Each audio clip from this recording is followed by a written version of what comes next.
Chapter 1. The Foundations of Mental Resilience. Think about a time when you woke up and the world just felt incredibly heavy. Not because of a specific, identifiable tragedy, but a pervasive, lingering weight that seemed to settle in your bones. You might have looked around at people smiling on their way to work, laughing in coffee shops, or chatting effortlessly and wondered, what is wrong with me? Was I just built incorrectly? We spend so much of our lives hiding these dark places, putting on masks to meet the expectations of our families, our colleagues, and our friends. We buy into this pervasive myth that happiness is a fixed personality trait, believing that some people are simply born into the light, while the rest of us are destined to manage the shadows. But this is the first and most vital truth we must uncover together. Your emotional pain is not a malfunction. Your low mood is not a permanent flaw in your character. It is an experience, a signal, and most importantly, it is something you have the profound power to influence. We tend to think of our emotions as spontaneous weather events that happen to us without warning or reason. But imagine for a moment that you are the captain of a sailing ship. You cannot control the wind, the sudden storms, or the pull of the tides. If you stand on the deck and scream at the sky to stop raining, you will only exhaust yourself and sink. But you are not helpless. You control the sails, the rudder, the cargo you carry, and the daily maintenance of the hull. Your mood operates in the exact same way. It is not an isolated phenomenon generated by a broken brain. Your brain is a master detective locked inside the dark vault of your skull, constantly trying to make sense of the outside world. To do this, it relies on clues. It reads your heart rate, the depth of your breath, the tension in your jaw, the nutrition in your bloodstream, and the sensory input from your environment. It pieces these physical clues together with your memories of the past and makes its absolute best guess about how you should feel right now. Let us picture a universal scenario. A person wakes up to the harsh blare of an alarm clock. They open their eyes and are instantly crushed by an overwhelming sense of dread and lethargy. The thought arrives instantly, heavy and convincing, telling them that they are failing at life, that there is no point in getting out of bed, that they are fundamentally broken. They pull the covers up, convinced they are experiencing a spontaneous, uncontrollable bout of depression. But if we rewind their tape, a different story emerges. For the past 4 days, they have stayed up well past midnight scrolling through glowing screens, soaking their brain in blue light and stressful information. They have fueled themselves entirely on caffeine and heavily processed empty foods. They have not spoken to a friend in a week, choosing instead to isolate indoors, away from fresh air and natural sunlight. When the alarm shocks them awake from an insufficient, fragmented sleep cycle, their heart races with stress hormones. Their brain takes in the racing heart, the severe dehydration, the complete lack of sunlight, and the social isolation. The brain's detective work concludes that they are in grave danger and severely depleted. It produces a feeling of dread and low mood to force them to stay in bed, conserving energy and protecting them from a threatening world. They are not fundamentally broken. Their brain is functioning perfectly based on the terrible data it was given. Once we understand that our mood is constructed from ingredients, we can begin to change the recipe. There is a powerful, continuous two-way street between our physical state, our thoughts, our actions, and our emotions. When you feel low, your mind acts like a dark filter, allowing only negative, self-critical thoughts to pass through. Those heavy thoughts then weigh down your physical body, making you feel physically drained and lethargic. That lethargy convinces you to cancel your plans, stay indoors, and disengage from the world. And that isolation breeds even more negative thoughts. It is a perfect, self-sustaining downward spiral. But the beauty of this interconnected system is that pulling just one lever can reverse the entire spiral. You cannot simply command yourself to feel happy. You cannot reach into your brain and flip an emotion switch, but you can change a single thought. You can alter a specific behavior. You can shift your physical state. And by moving just one of those gears, the whole machine begins to turn in a new upward direction. This brings us to the most overlooked, unglamorous, yet absolutely foundational aspect of mental resilience. Imagine a spectacular theatrical production. The lead actors are in the spotlight, delivering gripping monologues, commanding the audience's full emotional attention. In our lives, these lead actors are our complex psychological challenges, our grand life goals, and our deepest fears. We naturally want to focus entirely on them, But behind the scenes, hidden in the shadows, is the stage crew. They are managing the complex lighting, hoisting the heavy curtains, balancing the audio, and ensuring the stage itself does not collapse. If the stage crew goes on strike, it does not matter how brilliant the lead actors are. The play will be a disaster. In your life, the stage crew consists of the fundamental daily habits of physical and social maintenance. We drastically underestimate their power. When our mood dips, they are the very first things we abandon. We stop moving, we stop sleeping properly, we eat poorly, and we push people away. We effectively fire our stage crew and then wonder why our stage is falling apart. Let us deeply explore the first member of this crew. Physical movement. For decades, exercise has been weaponized as a tool for aesthetic perfection or used as a punishment for eating. This tragic misbranding has alienated countless people from the single most potent emotional regulator we possess. Movement is not about changing how you look. It is about completely changing the chemical landscape of your brain. When you move your body, you are bathing your mind in neurotransmitters that increase your capacity for pleasure, motivation, and resilience. You do not need to run marathons or lift heavy weights in an intimidating gym to reap these benefits. Think of movement as a daily celebration of what your body can do right now. It could be putting on a favorite piece of music and dancing in your living room until you are slightly breathless. It could be a slow, deliberate walk through a local park, allowing your eyes to rest on the green canopy of trees and your lungs to fill with fresh air. When you do this, you are not just burning energy, you are building biological armor. You are giving your brain undeniable physical evidence that you are capable, alive, and moving forward. Then we have sleep, the ultimate silent healer. We live in a culture that often wears sleep deprivation as a badge of honor, a twisted proof of our dedication, hustle, and importance. But sleep is the bedrock upon which your entire emotional regulatory system is built. Take the most resilient, optimistic person you know, deprive them of sleep for a few days, and watch their mental health shatter. When we lack sleep, the world feels sharper, louder, and infinitely more threatening. Improving sleep is not about achieving flawless, uninterrupted perfection every single night. It is about creating a sanctuary for your nervous system. It is stepping outside into the natural morning light for 10 minutes to set your biological clock. It is honoring the transition between the chaos of the day and the quiet of the night by lowering the lights, putting away the glowing screens, and signaling to your body that the battle is over for today. If worries flood your mind the moment your head hits the pillow, it is because the quiet of the night is the first chance your busy brain has had to process the day. By writing those worries down on a piece of paper before bed, you give them a physical home outside of your mind, granting your brain permission to finally rest. What we feed ourselves is equally critical to this foundation. The brain is an incredibly energy-hungry organ, and it builds your emotions using the exact raw materials you provide it. If you feed a high-performance engine contaminated or inadequate fuel, it will inevitably stall and sputter. We must look at our plates not with a mindset of restriction, punishment, or guilt, but with a profound sense of self-care. It is about asking yourself how you can best nourish the vessel that carries you through this demanding life. Coupled closely with nourishment is the rhythm of our days. Human beings inherently crave routine. We need the safety of predictability to ground us, balanced with just enough adventure to keep us engaged. When life feels chaotic, uncertain, and your mood is plummeting, a simple, non-negotiable routine acts as a lifeline thrown into stormy waters. It means that no matter how turbulent the day gets, you know you will wake up at a certain time, you will drink a glass of water, you will step outside, and you will move your body. Small, consistent actions build a mighty fortress of stability. Finally, we must talk about the most profound safety net of all, human connection. When you are hurting, the loudest instinct is to hide.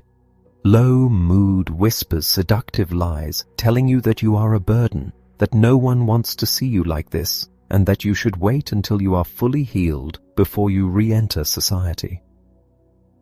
This is the great trap. Isolation acts as a dark incubator for despair. We are deeply, biologically social creatures. Our nervous systems are literally designed to regulate and calm down in the safe presence of others.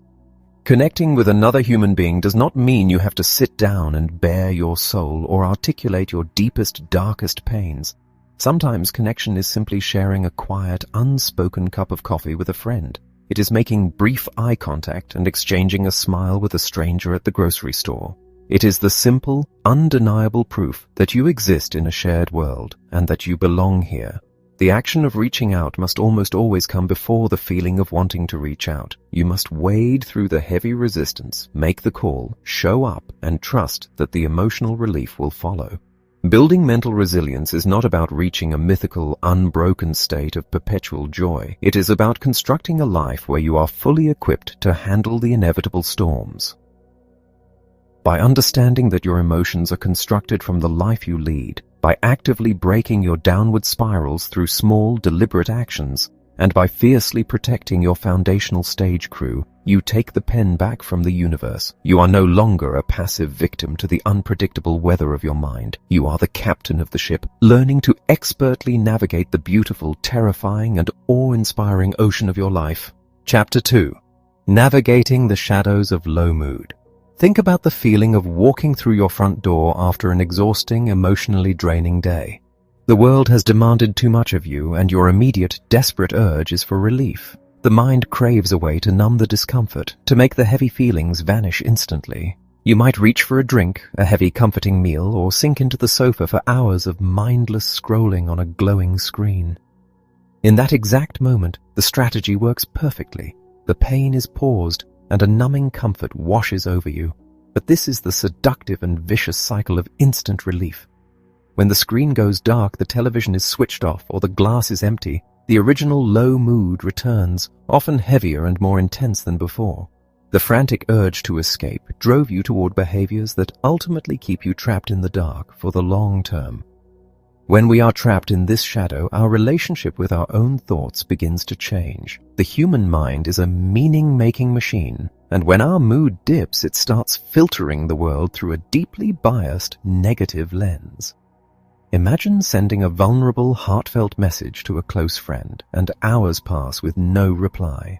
On a good day, you might assume they are simply busy with work or left their phone in another room. But on a low day, the mind-reading bias takes over entirely. A voice whispers that they are ignoring you on purpose, that they are secretly tired of your company, and that they hate you. This is emotional reasoning at its core. Because you feel unwanted and low in that specific moment, your brain assumes those feelings are objective facts, reflecting reality. This biased lens twists everyday friction into monumental catastrophes. Picture a morning where you are already rushing, feeling the weight of the day, and you knock a full cup of coffee across the kitchen floor. The liquid splatters across the cabinets and ruins your shoes. Instead of a minor inconvenience, the overgeneralization bias kicks in with full force. The mind declares that this ruined morning is definitive proof that your entire life is a mess, that nothing ever goes your way, and that you are entirely incompetent. This all-or-nothing thinking leaves no room for grace or the realistic gray areas of human existence. You become trapped under a heavy blanket of relentless musts and shoulds, believing you must always be perfect and you should never make mistakes. Your mind acts as a mental filter, sifting out every success you have ever had and holding on to only the glaring evidence of your perceived failures. The secret to navigating these shadows is not to wage a violent war against your own thoughts. Trying to forcefully block negative thoughts only gives them more energy. Trying not to think about something guarantees that it will dominate your mind. Instead, we must practice getting distance from our thoughts, a powerful skill known as metacognition. Imagine wearing a mask that sits so tightly against your face that it entirely dictates your vision and consumes your identity. If you fuse with your thoughts, they act exactly like that mask, controlling your every emotion and action. But if you can reach up, pull the mask away, and hold it at arm's length, it loses its overwhelming power. It is still present, but you can clearly see it is just a mask, not who you fundamentally are. Thoughts are not undeniable facts. They are simply suggestions, stories, and guesses offered up by your brain to make sense of the world. You cannot control which thoughts arrive on the stage of your mind, but you have absolute profound control over the spotlight of your attention. When a self-critical thought enters, you do not have to shine the brightest light on it and give it a microphone. You can consciously choose to redirect that spotlight to something else. This requires dedicated practice, much like building a physical muscle in a gym. Mindfulness is the daily driving lesson for this exact mental skill. It teaches you to pay attention to the present moment without instantly judging the thoughts that drift by. Alongside mindfulness, a daily gratitude practice forces your brain to intentionally turn its spotlight toward things that create pleasant emotional states, laying down new neural pathways that make it easier to find light when the shadows return. Sometimes, despite our best efforts, the mind gets stuck in a relentless washing machine of rumination. We churn over painful memories or catastrophic futures for hours, trapped in a cycle that constantly re-triggers our physiological distress and prolongs our depression. When you find yourself drowning in this mental churn, purely mental strategies often fail. You need an active, physical approach to break the circuit. It can be as blunt and powerful as firmly holding a hand out in front of you, saying the word stop aloud, and immediately changing your physical location. Getting up, walking outside, or changing your physical activity forces the brain to shift gears. In that newly created space, you can ask yourself a powerful guiding question. What would I do right now if I were at my best? Even if you cannot fully embody your best self in that heavy moment, the question points your internal compass toward a healthier horizon. As we try to climb out of low mood, we are often paralyzed by the demand for perfection. Low mood strips away our energy, making the decisions that would normally take a second feel like moving mountains. Should I try to exercise, or is it better to rest? Should I call a friend, or am I too exhausting to be around? Perfectionism paralyzes the decision-making process because we fear making the wrong choice, so we choose nothing, which only deepens the lethargy. The answer is to abandon the pursuit of the perfect decision and instead focus on making a good enough decision. A good decision is simply any small step that moves you in the general direction of your health and values. In deep water in the dark, you do not need to know the exact coordinates of the shore. You just need to pick a direction and start swimming to keep your head above the surface. Consistency in small, sustainable changes is far more powerful than grand, sweeping resolutions that lead to rapid burnout. Above all, navigating the shadows requires a radical shift in how you treat yourself. Low mood feeds on self-attack and criticism. Think of someone you love unconditionally and imagine they came to you carrying the exact same burdens and failures you are currently carrying. You would never look them in the eye and call them worthless or lazy. You would offer them courage, honesty, kindness, and unwavering support to help them stand back up. You must become that fiercely loyal coach for yourself. Self-compassion is not airy-fairy self-indulgence. It is the vital, necessary fuel required to keep trying. To help guide this supportive inner voice, imagine that a miracle happens overnight, and the heavy problems you are struggling with simply vanish. What would be the very first sign that the problem was gone? What small things would you do differently in the morning? How would you speak to yourself? By building a vivid, detailed picture of what that better day looks like, you shift your focus away from what you are running from and fix your gaze entirely on the horizon you are bravely walking toward. Chapter 3. The Myth and Mastery of Motivation. There is a moment we have all experienced, sitting on the edge of the bed or staring at a blank screen, knowing exactly what we need to do, but feeling utterly paralyzed by the simple fact that we just do not feel like doing it right now. We tell ourselves that we will tackle the project, go for the run, or make the difficult phone call later, fully believing that some magical surge of energy will arrive in the future to carry us through. But when later arrives, the feeling is still entirely absent. We have bought into a pervasive cultural myth that motivation is a fixed personality trait, a divine spark that you are either blessed with at birth or completely lack. We look at those who consistently achieve their goals and assume they possess an endless reservoir of drive. But this is an illusion. Motivation is not a permanent fixture of your character. It is a sensation that fluctuates and completely disappears, just like any other passing emotion. To master motivation, we first need to understand the difference between the common urge to delay a task and the deeper, darker loss of drive. Often we put things off simply because the task ahead triggers a stress reaction. The job feels too big, too difficult, or too uncomfortable, so we skirt around it, convincing ourselves that organizing our desk or clearing out our inbox is highly productive, when in reality we are just procrastinating to avoid discomfort. But there is another kind of paralysis, one deeply entwined with low mood, where we completely stop taking pleasure in the things we used to love. This profound lethargy causes us to question if anything is even worth the effort anymore. When you feel this heavy emptiness, the most natural human response is to retreat and wait until you feel energized or ready to engage with life again. Herein lies the greatest trap of human behavior, waiting for the feeling to arrive before taking the action. Your brain is a brilliant, highly efficient energy manager. It constantly monitors your heart rate, your breathing, and your muscles to determine how much energy it should spend on the task in front of you. If you are sitting perfectly still on the couch, telling yourself you do not have the energy to move, your brain agrees, lowers your physiological state, and conserves energy. The feeling of motivation does not spontaneously generate from stillness. Motivation is a wonderful, intoxicating byproduct of action. It is the victorious rush of energy you feel on your way out of the gym, not on your way in. When you force yourself to take that very first step, even while your mood is screaming that it cannot be bothered, you trigger a profound biological shift. Your body starts moving, your heart rate elevates, and your brain is forced to rise to the occasion, releasing the very chemicals that produce the feeling of drive. Imagine someone who has dreamed for years of writing a novel. They buy the expensive notebooks, set up a beautiful desk, and sit down waiting for inspiration to strike. But the blank page feels like a mirror reflecting their deepest insecurities. The resistance is a physical weight on their chest. They decide they are just not feeling inspired today, so they close the notebook, promising to try again tomorrow. Days turn into months, and the novel remains unwritten because the elusive muse never arrived. Now imagine a different approach. They sit at the desk, feeling the exact same heavy resistance and the total lack of inspiration. But instead of waiting, they force their hands to the keyboard and type a single terrible sentence, then another. It feels clunky and awful, but their physical action is sending a new signal to the brain.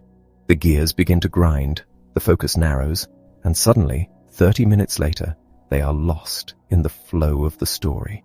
They did not wait for the motivation to start writing. The physical act of writing dragged the motivation out of the shadows. While we cannot conjure motivation out of thin air, we absolutely can create an environment that invites it to stay.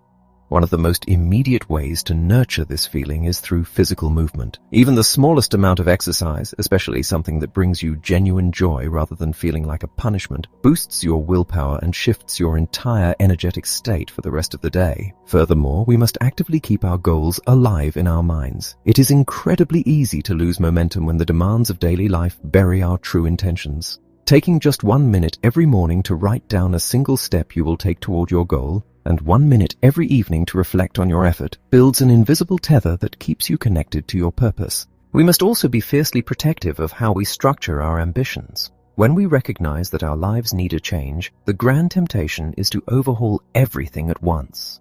We set extreme, punishing goals that demand absolute perfection. And when we inevitably falter under that impossible weight, we fall into a deep despair and quit. To sustain motivation, we must keep our steps small and consistent. We need to build in moments of internal celebration, offering ourselves an emotional pat on the back for simply showing up and trying. Acknowledging our small victories provides the brain with tiny, crucial hits of dopamine that refuel our desire to keep pushing forward. This pursuit of consistency brings us face to face with our capacity for self-control and willpower. We often think of willpower as a test of moral character, but it is deeply rooted in our physiology. The ability to resist temptation and make wise choices is optimal when our stress is low and our heart rate variability is high. When you are sleep-deprived, malnourished, or drowning in chronic anxiety, your nervous system is trapped in a state of high alert. In this stressed state, the brain has less access to the energy required for self-control, making you highly vulnerable to acting purely on impulse to seek instant relief. Therefore, managing your stress, prioritizing deep rest, and moving your body are not just self-care routines. They are the non-negotiable foundations of maintaining your willpower. Elite performers do not possess stamina by grinding relentlessly until they break. They achieve it by fiercely protecting their periods of rest and replenishment. Yet even with perfect rest and clear goals, failure is inevitable. How you respond to that failure will entirely dictate the future of your motivation. If a setback triggers a vicious, punishing internal monologue, you will be flooded with shame. Shame is a toxic emotion that convinces us we are inherently defective. It makes us want to hide, shrink, and disappear, completely destroying any desire to try again. Many people wrongly believe that if they are not brutally hard on themselves, they will become lazy and achieve nothing. but the exact opposite is true. Self-criticism drastically increases depression and kills drive, while self-compassion, treating yourself with the same honest, encouraging kindness you would offer a struggling friend, is strongly associated with increased motivation and the courage to bounce back. There will always be days when the motivation simply does not arrive, when the fatigue is heavy and the couch is calling. This is when we must master the art of acting opposite to our urges. Think of a childhood game where you place a hard, sweet candy on your tongue and challenge yourself to let it melt completely without ever giving in to the overwhelming urge to crunch it.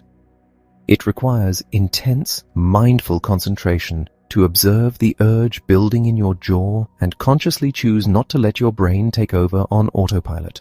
We must apply this exact same mindful awareness to our emotional urges. When the urge to avoid, escape, or quit rises up, we can pause, acknowledge the feeling without judgment, and deliberately take a step in the exact opposite direction. To make this easier over time, we must understand how our habits are formed in the wilderness of the mind. Imagine your brain as a dense, overgrown jungle. Every time you perform a new action, you are hacking a fresh path through the thick vines.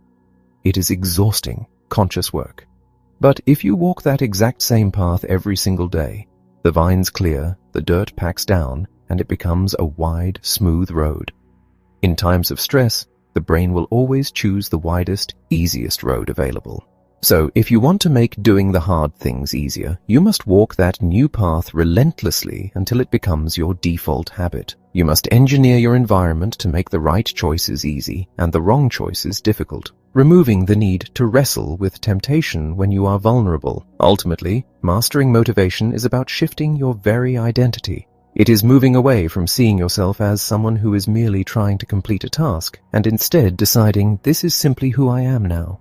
When you deeply align your daily actions with the person you want to become, you no longer have to wait for the fleeting spark of motivation. You simply wake up and do what you do, because it is who you are. Chapter 4. Embracing the Tides of Emotional Pain. There comes a moment in almost every life when the ground beneath your feet shifts entirely. You might be facing a monumental transition, a sudden career loss, the end of a long-term relationship, or a profound shift in your living circumstances, and you find yourself standing in the wreckage, completely paralyzed. You know that a massive change is required, but you have absolutely no idea where to begin. The discomfort is so thick and suffocating that your only clear thought is a desperate, echoing plea for someone to just make it all go away. We approach our emotional pain as if it were an invasive disease, an enemy that must be eradicated, numbed, or surgically removed so that we can return to the elusive baseline of constant happiness. But before we can change our lives, we must understand them. You cannot change what you cannot make sense of. This requires us to step back and use the profound human ability to think about our own thoughts, analyzing the chaos rather than just drowning in it. When the pain hits, we wrongly assume that our brain is malfunctioning, that our distress is a sign of ultimate weakness. But your emotions are not your enemy, nor are they objective facts. They are simply your brain's desperate, rapid attempt to attach meaning to what is happening inside your body and your world. Imagine standing chest-deep in the rolling, powerful surf of a vast ocean. A massive wave is barreling toward you.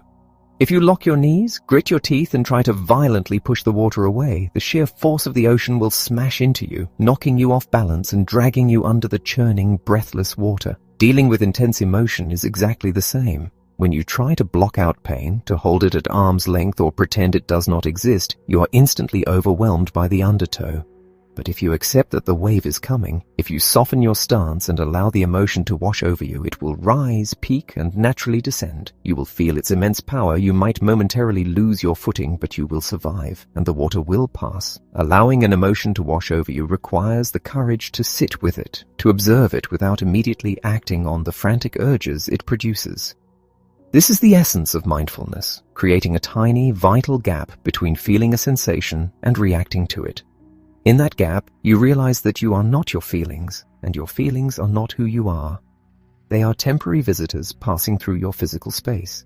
To truly strip these visitors of their terrifying power, you must learn to name them with absolute precision. We often walk through life using incredibly vague umbrellas for our feelings, claiming we are simply stressed, sad, or bad. But a limited emotional vocabulary traps you. If your brain only has 3 broad categories for pain, it cannot accurately regulate your physical response. Think of the difference between feeling mildly disappointed and feeling profoundly betrayed. Think of the gap between feeling uneasy and feeling utterly untethered. When you search for the exact specific word to describe the heavy sensation in your chest, you give your brain the clarity it needs to process the experience. Expanding your emotional vocabulary, finding the exact language for resentment, vulnerability, or quiet nostalgia gives you immense flexibility in how you respond to the challenges of your life. By labeling the emotion, you drag it out of the shadows of your subconscious and place it on the table in front of you where it can be examined, understood, and ultimately managed. Yet there are moments when the wave of emotion is so gigantic and ferocious that vocabulary and logic entirely fail us. In the height of profound distress, your brain's threat system is blaring so loudly that your ability to think clearly and problem solve is completely shut down. In these moments of acute panic or despair, trying to reason with yourself is useless. You must communicate safety to your brain through your physical senses. This is where the deliberate practice of self-soothing becomes a lifeline.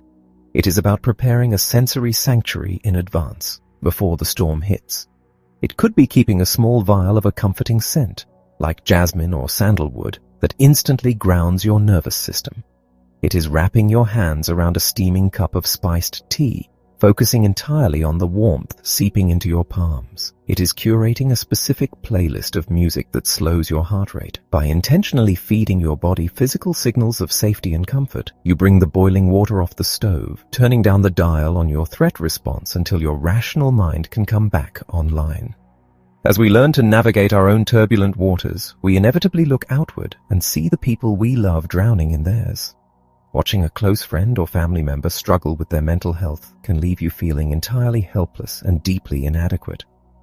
The intense discomfort of witnessing their pain gives us the frantic urge to fix the problem, to offer unsolicited advice, and to make their sadness disappear so that we can feel comfortable again. But this well-intentioned urge to fix is often the exact opposite of what a suffering human being needs. They do not want to be managed, diagnosed, or hurried along. They simply want to know that they are not screaming into a void. They want someone to sit beside them in the dark. Supporting someone through emotional pain is an exercise in profound restraint and unconditional presence. It is stepping into their world without an agenda. Sometimes, the most powerful support looks entirely unremarkable from the outside.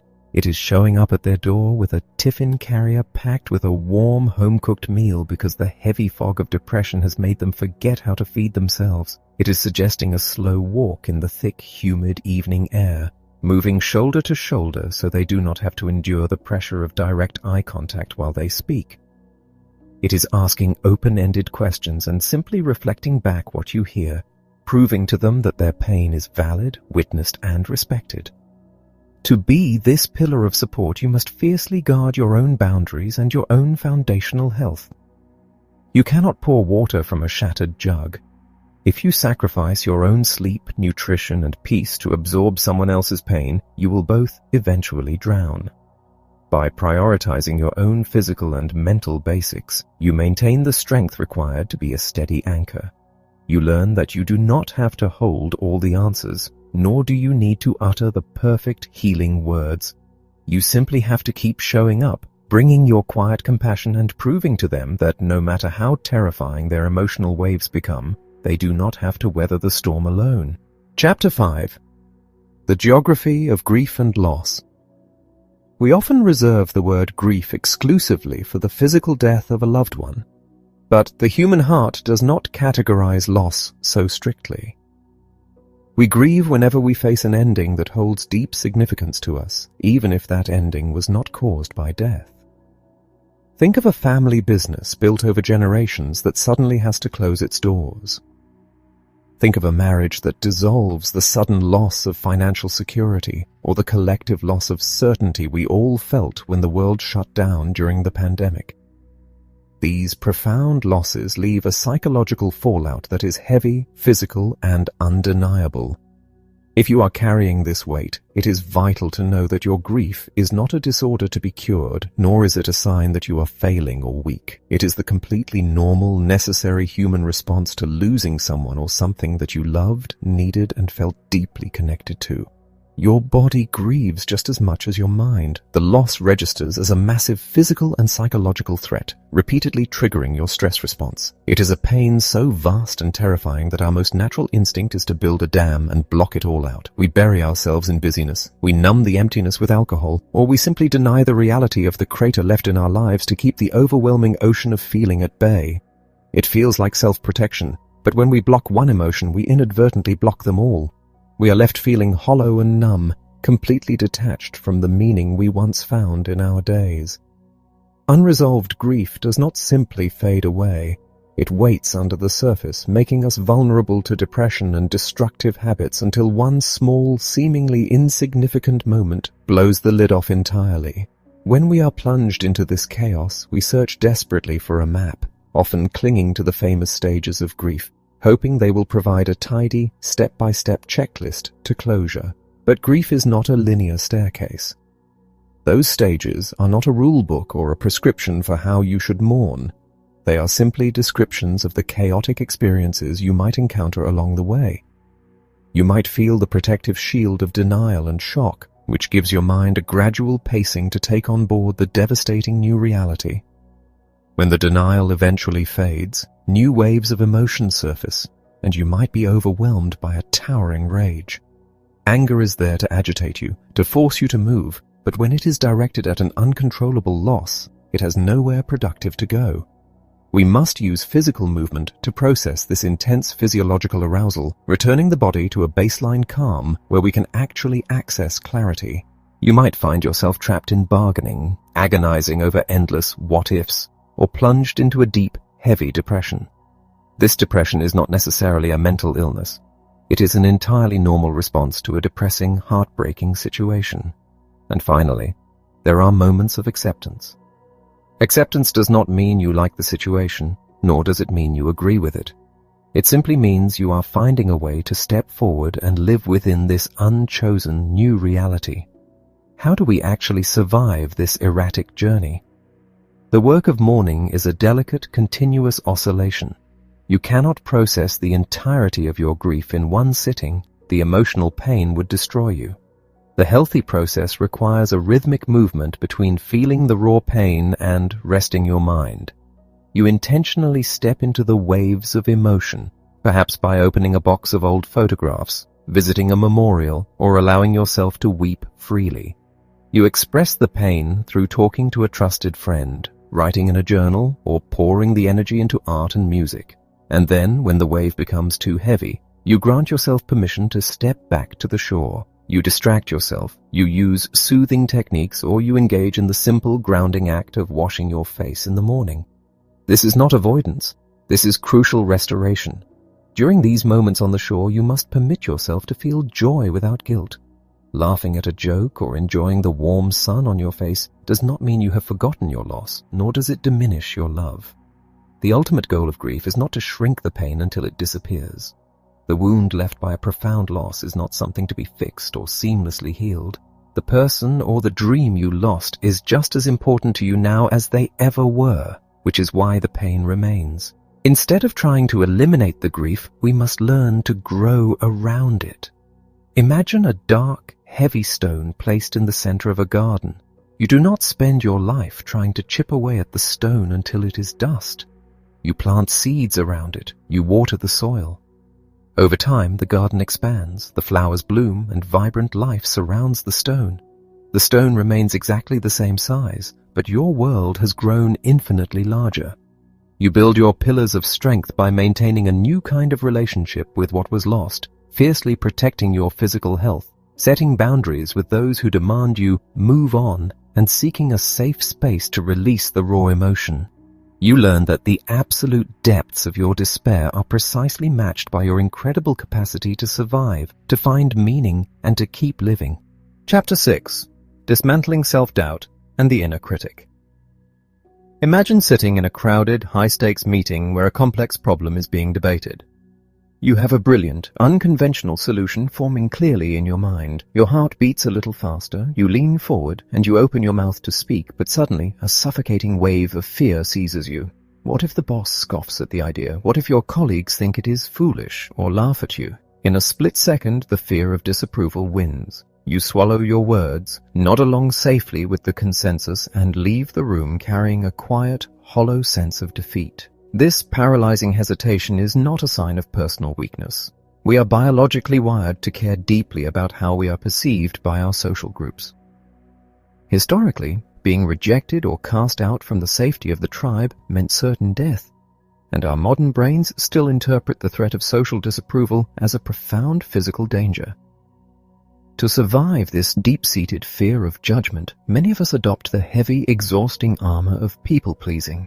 This goes far beyond common kindness or generosity. People-pleasing is a relentless pattern of behavior where you consistently prioritize the comfort, expectations, and demands of everyone else at the absolute expense of your own health, values, and peace. You become a social chameleon, constantly scanning the room to figure out who you need to be in order to be accepted. You become terrified to express a boundary or a differing opinion because you falsely believe that your safety and worth are entirely dependent on universal agreement. We walk through life operating under the spotlight effect, trapped by the illusion that everyone around us is scrutinizing our every flaw and misstep, when in reality, almost everyone is entirely consumed by the blinding light of their own internal spotlight. When real criticism does eventually strike, it can feel like a devastating physical blow to the chest. But to dismantle self-doubt, we must deeply analyze the anatomy of a critic.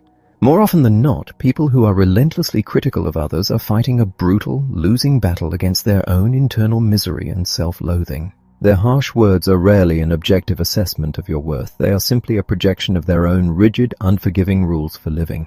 When we internalize their judgment without context, we allow someone else's unhealed wounds to dictate our self-esteem. We must learn to intentionally identify whose opinions actually matter, a very small, trusted circle of people who truly want the best for us, and allow the rest of the external noise to simply wash away. This fear of external judgment is intimately tied to our relationship with our own internal failures.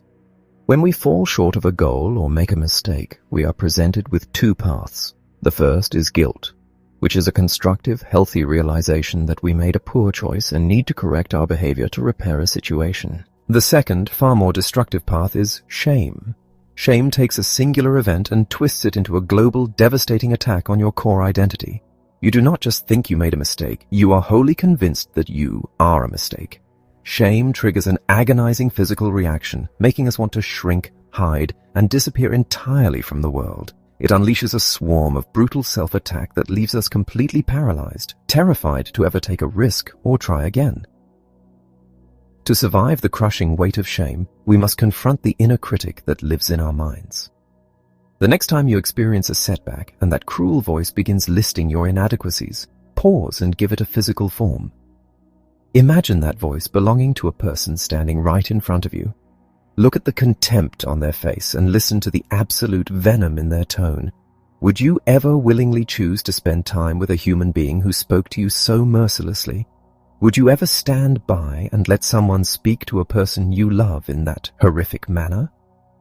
By visualizing the critic as an external entity, you strip away its unquestioned authority. You recognize that this hostile voice is not the ultimate truth of your existence, but merely a frightened, learned defense mechanism that you no longer have to listen to.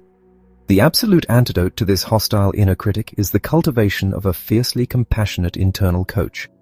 If a professional athlete stumbles and falls during a crucial race, their coach does not sprint onto the track to kick them while they are down and call them a failure. A true coach provides steady, honest accountability mixed with unconditional support and the unshakable belief that the athlete has the strength to rise and try again. You must become this coach for yourself.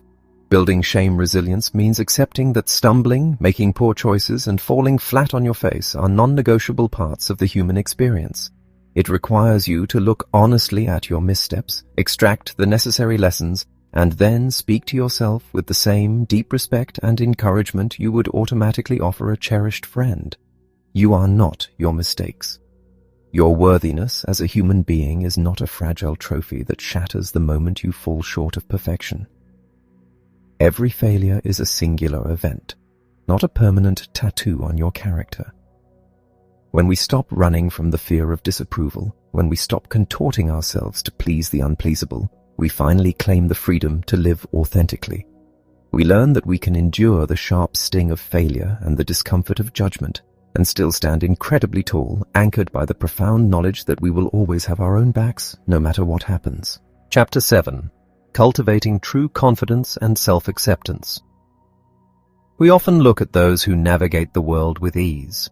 The person who speaks up fearlessly in a crowded room, the individual who boldly launches a new venture, or the friend who dances without a care for who is watching, and we assume they possess a magical, innate quality. We believe that confidence is a fixed trait, a sturdy armor they were simply born wearing. But this is one of the most paralyzing illusions we can buy into. Confidence is not a permanent fixture of your personality, nor is it the absence of fear. In fact, confidence is much more like a house that you must continuously rebuild every time you travel to a new landscape. You might feel incredibly self-assured in a job you have held for a decade, but the moment you decide to switch careers and step into an unfamiliar office, that previous confidence vanishes. You suddenly feel vulnerable, entirely unsure of yourself, and plagued by the sensation that you are an imposter.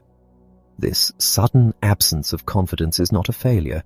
It is simply the natural, emotional reality of stepping into the unknown. The greatest misconception about building confidence is the belief that you must wait until you feel comfortable and fearless before you take action. We tell ourselves that once we feel confident enough, we will finally book that trip, have that difficult conversation, or apply for that promotion. But the formula is entirely reversed. Courage must always come first. Confidence only arrives second. The only way for confidence to grow is if you are willing to exist without it for a little while. You have to step into the space where fear resides, tolerate the heavy discomfort of vulnerability, and take the action anyway. Every time you take that leap of faith, much like a trapeze artist letting go of one bar before their hands wrap around the next, you are gathering undeniable evidence that you can survive the unknown. However, cultivating this courage does not mean you have to ruthlessly throw yourself into your most terrifying nightmares. Imagine your comfort zone as a small, safe circle. Just outside of that is your stretch zone, a space where tasks feel challenging but manageable, where your heart beats a little faster, but you are still in control. Beyond that lies the panic zone, a realm of sheer terror that completely overwhelms your nervous system. You do not build lasting confidence by diving headfirst into the panic zone. Doing so often leads to trauma and a rapid retreat back to safety. You build confidence by deliberately and repeatedly stepping just outside your comfort zone into the stretch zone. If you want to build social confidence, you do not force yourself to deliver a keynote speech to 1,000 strangers. You start by inviting one trusted acquaintance for a cup of coffee. You sit with the mild anxiety, you survive the encounter, and slowly, that stretch zone transforms into your new comfort zone. Then, you take the next small step. As we embark on this journey of expansion, we are often told by society that the ultimate key to success is building our self-esteem. Entire industries are built on the promise that if you just forcefully believe in how amazing you are, your life will transform. But the modern concept of self-esteem is fundamentally flawed and dangerously fragile. Self-esteem is entirely contingent on evaluating yourself positively, which almost always relies on comparing your success to others. But in a hyper-connected world of billions, you are guaranteed to find someone who appears richer, smarter, or more successful than you are. When your worth is tied to winning, self-esteem becomes a psychological rent that you can never stop paying. The moment you stumble, lose your job, or face a rejection, that self-esteem shatters, leaving you feeling entirely worthless. Research has clearly demonstrated that artificially inflating self-esteem does not lead to better relationships or better performance, but it can easily breed arrogance and a terrifying fear of failure. This is precisely why standing in front of a mirror and chanting relentlessly positive affirmations often backfires. If you are drowning in self-doubt and you force yourself to repeat the phrase, "I am a powerful, flawless success," your brain instantly recognizes the lie. For someone with low self-esteem, repeating a statement they do not genuinely believe sparks a vicious internal war. The inner critic immediately rises up to argue, offering a brutal, comprehensive list of every reason why you are actually weak and unlovable. Instead of feeling empowered, you end up feeling significantly worse, exhausted by the effort of trying to convince yourself of a reality that does not yet exist. The path to true belief is not paved with hollow words. It is built through actions that generate real, undeniable evidence of your resilience.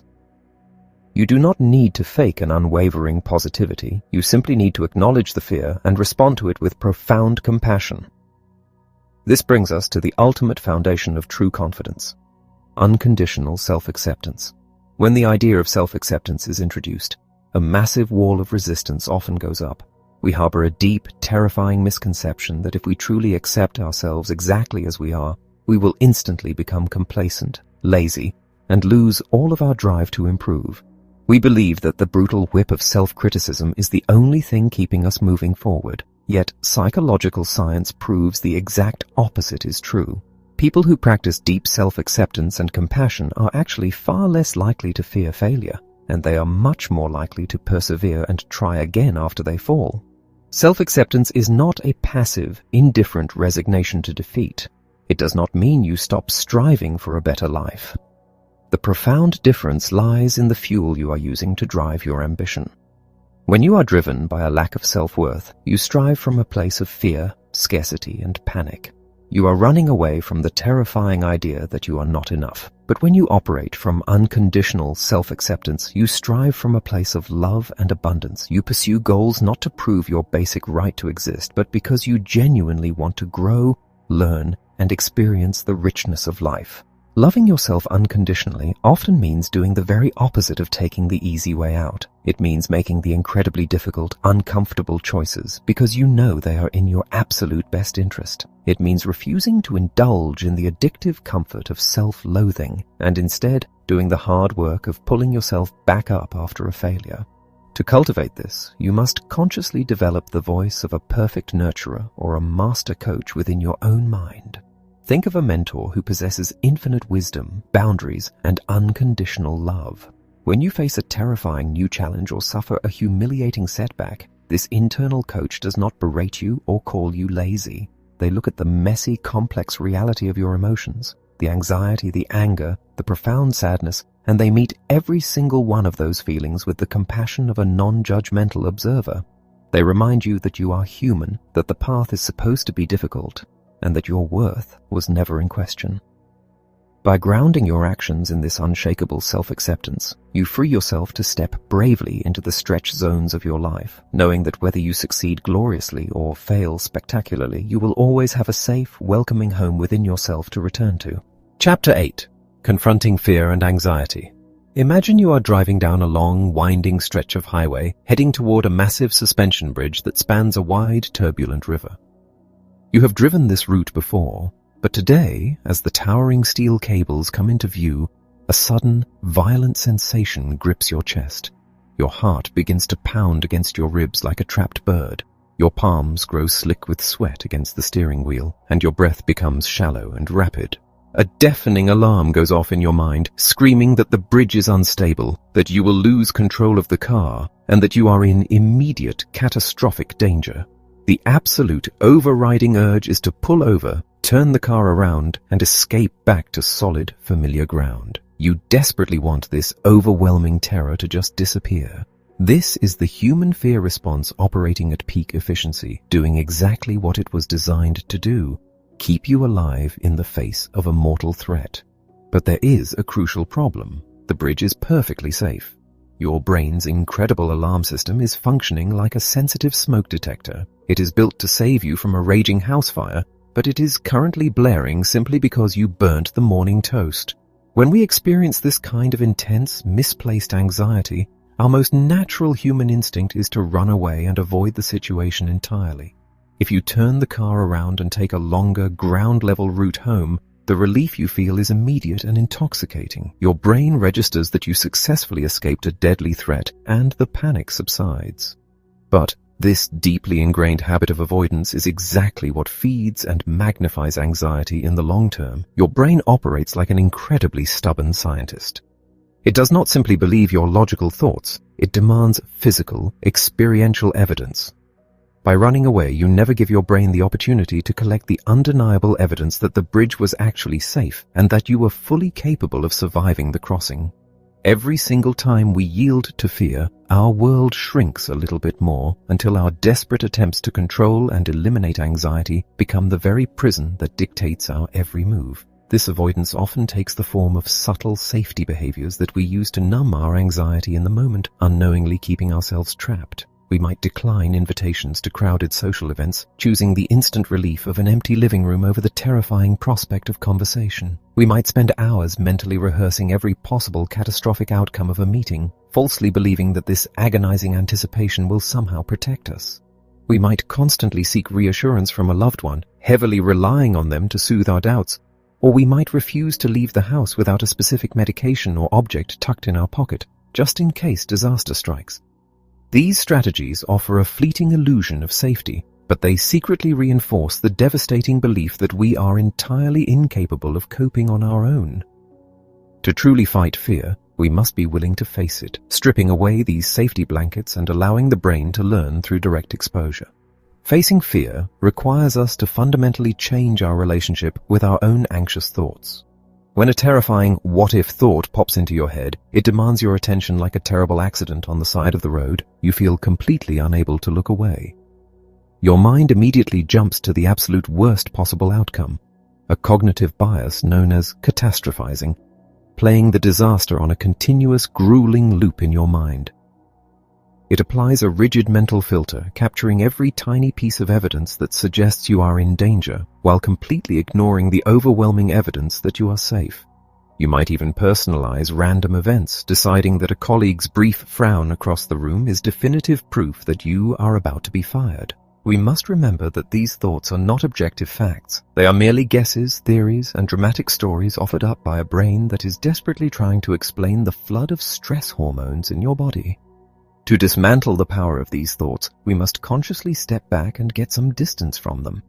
Instead of fully believing the narrative, you can label the bias as it occurs, acknowledging that your brain is simply catastrophizing again. You can shift your language, telling yourself, "I am having the thought that I am in danger," rather than "I am in danger," which gently separates your core identity from the passing emotional storm. You are the one holding the spotlight of your attention. While you cannot force the anxious actors off the stage of your mind, you do not have to shine the brightest light on them.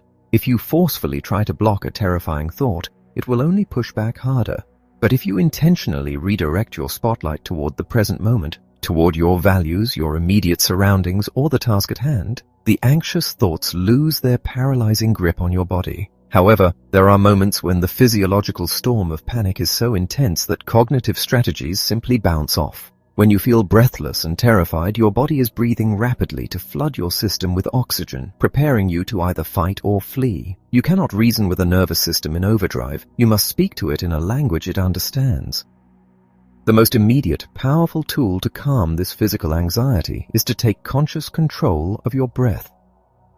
By slowing your breathing down and intentionally making your exhales longer and more forceful than your inhales, you send a direct biological signal to your heart to slow its rhythm.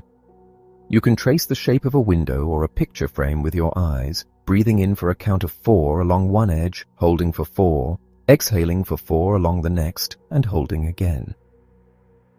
Furthermore, because your body has flooded your muscles with adrenaline, you can dissipate this frantic energy through vigorous physical movement, allowing the survival response to run its natural course and eventually return to a baseline of calm. By mastering these tools, we can learn to reframe our physical sensations, shifting them from a paralyzing threat into an energizing challenge. The pounding heart and heightened awareness that terrified you can be reinterpreted as your body brilliantly gearing up to help you perform at your absolute best. But as we dig deeper into the roots of our fears, we inevitably arrive at the most profound, universal terror of all, the fear of the inevitable. Deep beneath the fear of illness, the panic of losing control, and the phobias that restrict our lives, lies the deeply unsettling reality of our own mortality. Every human being lives with the absolute certainty that life will end, coupled with the terrifying uncertainty of when or how it will happen. We spend vast amounts of energy trying to avoid this truth, building elaborate fortresses of safety behaviors to convince ourselves we are immune. But staring directly at this fear, while incredibly painful, holds the power to completely transform how we live. Acknowledging the finite nature of our existence does not mean surrendering to despair. It is the exact mechanism that infuses our current days with urgent, breathtaking meaning. When we find a deep, neutral acceptance that death is a natural, uncontrollable part of life, we are suddenly liberated. We stop living in a defensive crouch, obsessing over absolute safety, and instead, we stand up. We realize that because our time is limited, the choices we make today matter profoundly. The ultimate antidote to the fear of death is not an illusion of safety, but the deliberate, courageous choice to live a deeply meaningful, purposeful life right now. Chapter 9. Recalibrating Stress and Avoiding Burnout. Imagine standing just outside a heavy oak door, waiting to walk into a room that holds a monumental moment for your life. It could be a panel of interviewers holding the key to a career you have fought for years to achieve. Or perhaps it is a hospital waiting room where a doctor is about to deliver life-altering test results. As your hand reaches for the doorknob, an intense physical sensation washes over you. Your heart hammers against your ribs, your breathing quickens, and a sharp, hyper-focused energy floods your muscles. Society has trained us to interpret this exact physical state as a terrible malfunction, a toxic enemy called stress that must be eradicated at all costs. We have been sold the pervasive lie that an ideal, healthy life is one completely devoid of tension, spent in a permanent state of relaxed bliss. But when you are standing at the threshold of something that profoundly matters, complete relaxation is the absolute last thing you need. If you walked into that high-stakes room as relaxed as you are on your sofa on a Sunday afternoon, you would be entirely unprepared to meet the demands of the moment. To fundamentally transform our relationship with pressure, we must first disentangle the often confused concepts of anxiety and stress. While they share the same underlying biological mechanisms, they carry very different psychological meanings. We typically experience anxiety as a fear-based response, heavily saturated with worry, dread, and the terrifying prediction that we are in danger and cannot cope. Stress, on the other hand, is the remarkable experience of your brain preparing your body to do something difficult.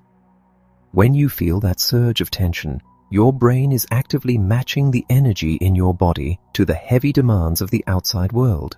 It triggers the release of cortisol and adrenaline, not to poison you, but to rapidly dump glucose into your bloodstream, providing immediate fuel. Your heart beats faster to deliver that vital oxygen and energy to your major muscles and your brain. Your pupils dilate, your senses sharpen, and your cognitive processing speed accelerates. This is not a panic attack. This is your biology working at its absolute peak, gifting you the physical resources necessary to rise to a challenge. The problem arises when we take this brilliant, short-term survival mechanism and stretch it over years without a break. Stress is designed to be a temporary spike, followed by a period of profound rest where the brain reaps the rewards of its effort. But modern life rarely offers this natural conclusion. We carry the crushing weight of financial insecurity, relentless caregiving duties, and high-pressure jobs day after day. When we live in this constant state of activation, it is the equivalent of driving a car down the highway at maximum speed while stuck in second gear. The engine roars, the vehicle moves, but eventually the immense, unrelenting friction will cause severe damage.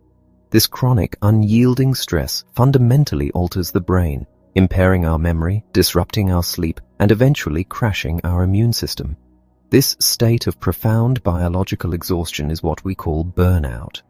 Burnout is not simply feeling tired at the end of a long week, nor is it a badge of honor reserved only for corporate executives. It strikes parents, healthcare workers, volunteers, and anyone pouring their energy into a demanding role without adequate replenishment. It manifests as a deep, hollow, emotional exhaustion, a cynical detachment from the people around you, and a lingering sensation that nothing you do actually matters anymore.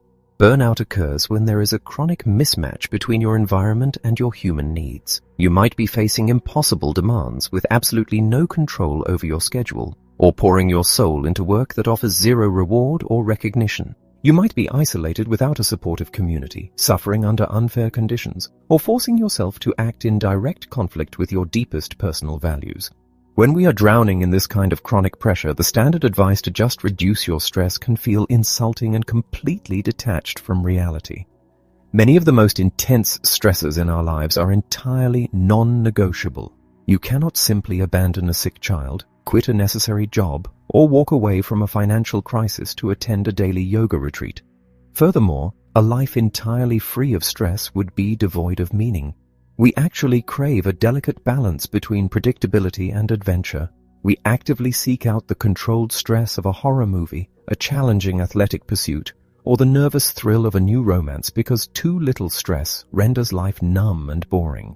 Therefore, the goal is not the impossible eradication of stress, but the mastery of how to navigate it, channel it, and most importantly, how to deliberately replenish your body when the storm momentarily clears. In those critical, high-pressure moments where you cannot escape the tension, you can actively harness the physical response to your advantage. When you feel the overwhelming surge of adrenaline, you can use your breath as an immediate biological break. By consciously making your exhales longer and more forceful than your inhales, you restrict the space in your chest, forcing the blood to move faster, which signals your brain to rapidly slow your heart rate. This does not instantly transport you to a state of meditative sleep, nor should it. It simply turns the dial down just enough so you can maintain your sharp alertness while regaining access to your rational, problem-solving mind. You can also physically widen your gaze. Stress naturally causes severe tunnel vision, locking your focus onto the immediate threat, but by intentionally softening your eyes and taking in a panoramic view of your surroundings, you signal to your nervous system that it is safe to tolerate this higher level of activation. The most powerful tool for recalibrating stress, however, requires a profound shift in mindset. Instead of viewing the pounding heart and sweaty palms as terrifying evidence that you are failing, you can reframe these sensations as your body eagerly preparing you to succeed. Simply reminding yourself that your body is currently helping you perform under pressure has been shown to drastically improve actual performance. You can guide this energy by replacing vague, unhelpful positive affirmations with concrete, instructional self-talk. Do not tell yourself, "Don't mess up," which only highlights the danger. Instead, tell yourself exactly how to execute the task, vividly connecting with the emotional state of a successful process. Finally, we must recognize that the human stress response is not purely about fighting or fleeing, it is also deeply wired for connection. In times of severe pressure, our biology also prompts a tend and befriend response. Reaching out to support others or connecting with a community releases hormones that actively protect our hearts from the damaging effects of chronic stress and generate profound feelings of courage. When we shift our focus away from a competitive, self-centered desire to prove our own worth and instead anchor our actions to a purpose larger than ourselves, the crushing weight of pressure transforms. The grueling effort suddenly gains meaning. We realize that the intense friction we are experiencing is not a sign that our lives are broken, but the undeniable proof that we are engaged in something that truly matters. Chapter 10. Forging a Meaningful and Purposeful Life. If you were to sit down and truly untangle the knot of your deepest desires, stripping away the expectations of society and the immediate demands of your daily routine, you would likely arrive at a single, universal declaration. I just want to be happy. It is the most common, fundamental plea of the human heart. It sounds so simple, so incredibly pure. Yet, this perfectly natural desire has been deeply hijacked by a modern culture that sells happiness as a permanent, static destination. We are relentlessly bombarded with glowing images and shallow advice demanding that we stay endlessly positive, systematically eliminate all negativity from our lives, and acquire the right material wealth to finally unlock the gates of lasting joy. We are sold an elusive fairy tale of constant pleasure and unwavering satisfaction. When we buy into this impossible standard, we set a devastating trap for ourselves. Because we are led to believe that relentless happiness is the normal human baseline, we automatically assume that any deviation from that state is a sign that we are failing, getting life wrong, or suffering from a fundamental flaw. But human beings were never built to exist in a constant, unbroken state of bliss. We are complex creatures designed to respond to the shifting, unpredictable challenges of survival.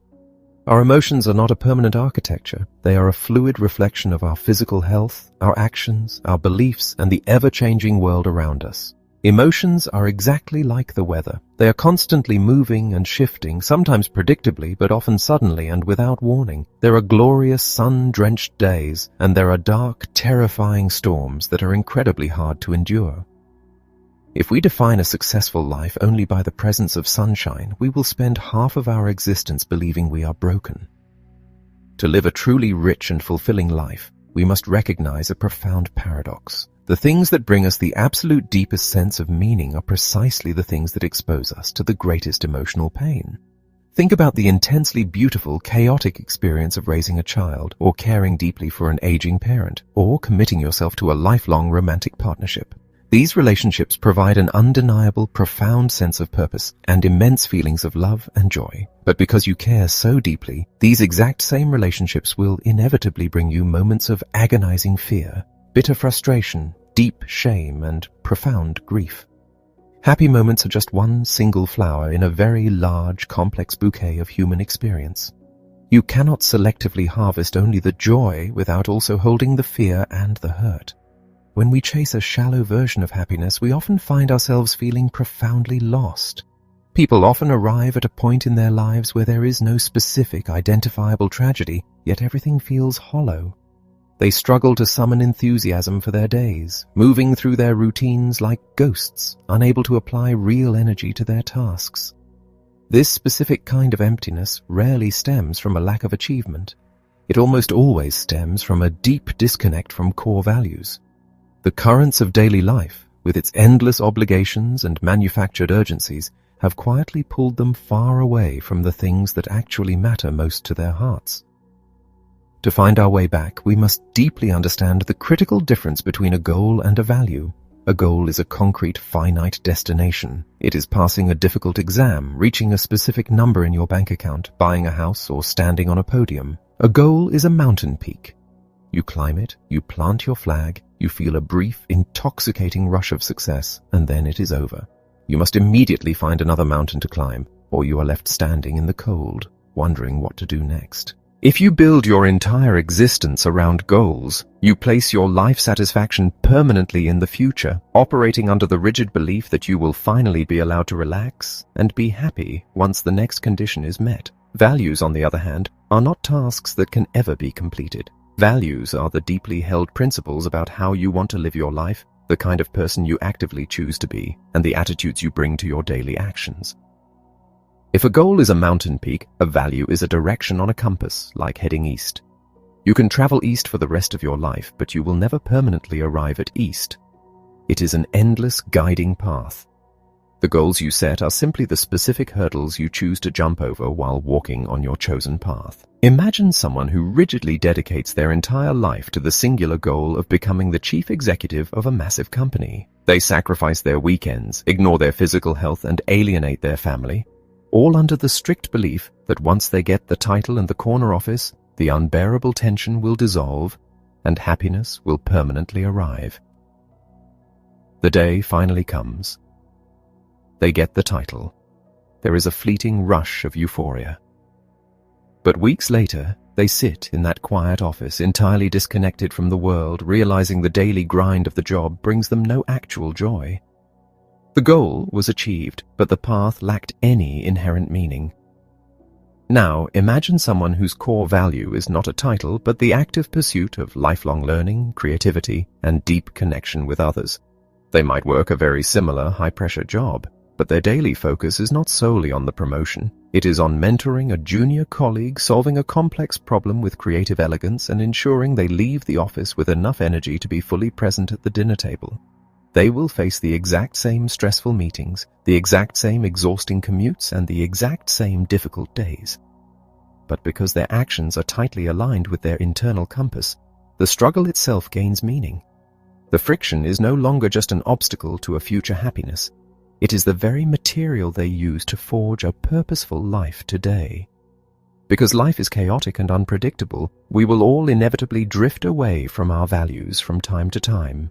As we grow, age, and endure the trials of existence, our values themselves will naturally shift and mature. This is why living a meaningful life requires a continuous conscious practice of checking your compass. We must regularly pause the relentless momentum of our routines and ask ourselves the difficult, quiet questions. What kind of person do I want to be in the face of this current challenge? What principles do I want to stand for today? If I were to look back on this specific chapter of my life a decade from now, what choices would make me feel deeply proud and profoundly grateful? You do not need to wait for the storm to pass to start living a meaningful life. You do not need to eradicate your fear, silence your inner critic entirely, or wait for a mythical future where you finally feel confident and ready. You have the profound ability to influence your physical state, to turn the spotlight of your attention away from the shadows, and to act with fierce courage even when your hands are shaking. You can choose to step directly into the messy, painful, beautiful reality of being human. By intentionally aligning your daily, imperfect actions with the values that anchor your heart, you stop waiting for the illusion of happily ever after, and you begin the vital, magnificent work of living a life of true meaning right now.